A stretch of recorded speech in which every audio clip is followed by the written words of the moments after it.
Good afternoon. Welcome back to Full Bore Silver. Well, somebody called in today and asked, Full Bore, how you doing? Are you doing okay? And I said, I'm fantastic. I wake up every morning. It's a new adventure. I have a beautiful woman, great dogs. I love my area in Texas. And I live in the Republic of Texas, where every single day, 365 days a year, you can hunt, fish, surf. We're going to be 80 degrees this weekend. Life is beautiful. Of course, we did have the huge silver smashdown on Friday, which we've been going into in some of the recent videos. I want to remind you of the State Department memo from 1974 that was released recently under a FOIA request, basically stating that the futures markets for gold were created to increase volatility to discourage retail investment in the commodity. Now, you probably know that in 1933, under Order 6102, FDR and his head of finance, Henry Morgenthau Jr., confiscated Americans' gold. Americans lined up to turn their gold into the banks in exchange for fiat at around 2067, I believe it was. A year later, they repriced gold at $35 per ounce, basically robbing Americans in the middle of the Great Depression out of 75% return on investment. Now, don't fall victim to that. They are trying to wash out retail investment. Unfortunately, it's the paradigm we live in until the futures market is completely destroyed. They're destroying their credibility by the day, of course. We have to deal with it. And when you do see these monstrous parabolic rises like we've seen in the silver markets, it's been super fun to watch.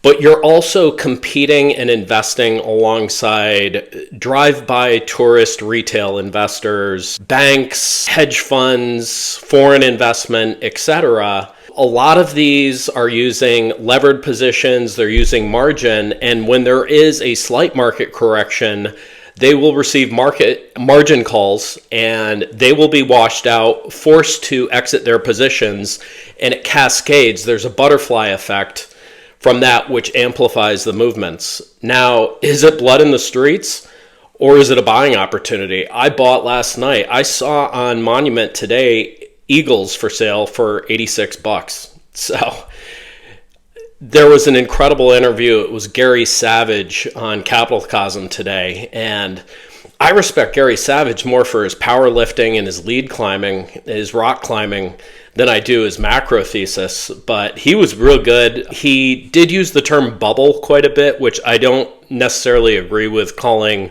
what's going on with silver a bubble. Maybe in the fake COMEX markets, not worldwide with a structural supply deficit of over 1 billion ounces. Now we're working on year 6 of structural supply deficits and demand only increases. He was saying that this is a temporary washout. He expects it to last a couple days here.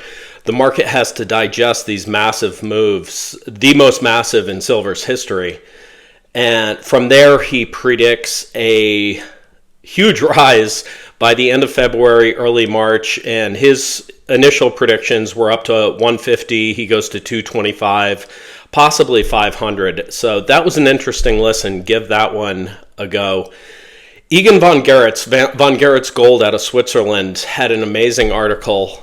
Said, silver didn't crash. It was flushed 35% in one day collapse with no change in the supply or demand. Not a market move. It's an intervention. Paper silver was sacrificed to save trapped shorts. Physical metals tell a very different story. CME won the paper silver battle Friday. Rising demand for silver and gold will win the war on paper systems, losing credibility, power, options with each tick of the global debt bubble and currency time bomb. That was very well said. Most people get really caught up in these hourly and daily moves. I like to zoom out to the monthly chart. Again, we're forming a bull wedge on the monthly chart. There has to be a little bit of consolidation in these American markets. The move has to be digested. A lot of people, especially people that are not really passionate about silver and stacking, they're doing crazy stuff like buying SLV. And I just shake my head. You realize when you're buying SLV, JP Morgan is the custodian and you're throwing kerosene on the short fire. You're literally lending them your money for a securities entitlement. You don't even own any SLV. You have a securities entitlement. You own shares in a pool of retail drive-by investors that are loaning money to JP Morgan that then goes and uses that money to go manipulate the markets. Get out of SLV. Not financial advice. That is a garbage vehicle. Go into the Sprott funds. Eric Sprott, he's a hero. Another $35 million invested in Highcroft. Highlander Silver is up 10-11% today. Sprott took a $40 million stake in Highlander. But that's another thing. It's the resilience of the miners is incredible. I mean, they are mining silver and gold at levels they were mining at 2 and 3 years ago when these markets were much less. But they are going to be able to capitalize on these higher spot prices, which are going higher. So they're mining gold at $1,500 to $2,000 to $2,500 an ounce. They're going to be able to double the return on those millions and millions of ounces, plus copper, zinc, lead, etc., everything else that they mine. Pretty interesting to take a look. And you've got like the best in class companies are green on the day on these crazy silver markets. Barrick's up at the time of this recording, 1.33%. Newmont is up $0.50. Wheaton Precious Metals. I mean, these are great companies, multi-billion dollar market cap companies with strong balance sheets. The forecast for these companies is incredible. Now, earnings season is coming up in February. This is going to be exciting. So you've got 2 really exciting months coming up. February is earnings seasons for the miners. March is the monster stand for delivery on a lot of the COMEX short contracts. This could be the death knell for the banks. JP Morgan, I think they stay solvent because they're basically a vehicle of the U.S. government at this point. They buy U.S. treasuries, they're loaned money by the Fed. It's a big, huge scam. But I think JP Morgan, unfortunately, is safe despite all their ties to Epstein. But let's look at what else is up today. Of course, you've got the 10-year treasury up today. Signals real trouble for the U.S. bond market. The Japanese yields are up, signaling more trouble. I've long talked about how we are in a commodity cycle. We are in a rotation to assets, commodities. In fact, there are commodity wars going on all over the world right now. Venezuela, Greenland, the Middle East, the ongoing aggression toward Russia from NATO, etc. All the resource-rich countries happen to be where we have a huge problem with people. Interesting, right? You've got Freeport-McMoRan, iron ore up 1%, BHP's up 1%, Rio is up 1.5%, Linde, industrial gases I've long talked about, they're up 1%, NUI, which is Nucor, steel, iron ore, 1.83%, CMC Steel is up, that's commercial metals company, that is up 5% today. Canfor Pulp, I've talked about timber. Canfor Pulp, that's how they make paper. Yes, people still write on paper. It's up 19% today. That's wild.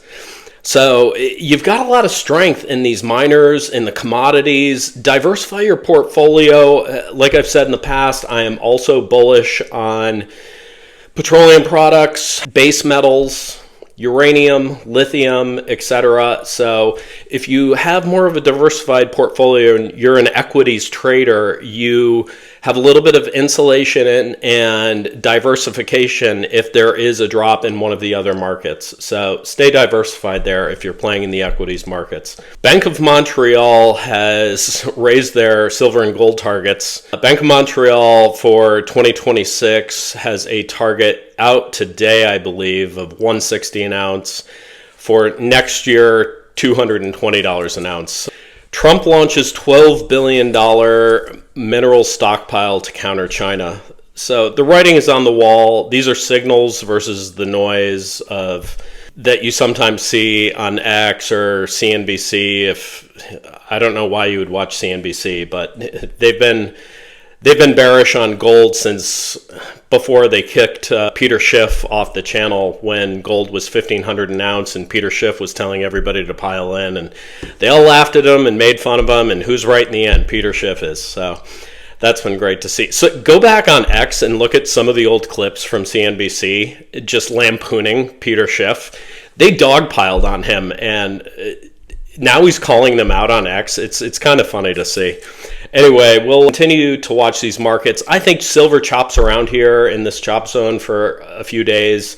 I believe we've reached base. If you do not have physical stake, now is a really good opportunity to be out there hunting for deals, maybe stacking a little. Again, not financial advice. It's what I would do if I hadn't been accumulating for a while. So keep the chin up, and thank you so much for listening, and welcome new subscribers. We'll talk to you tomorrow. Full Bore Silver, out.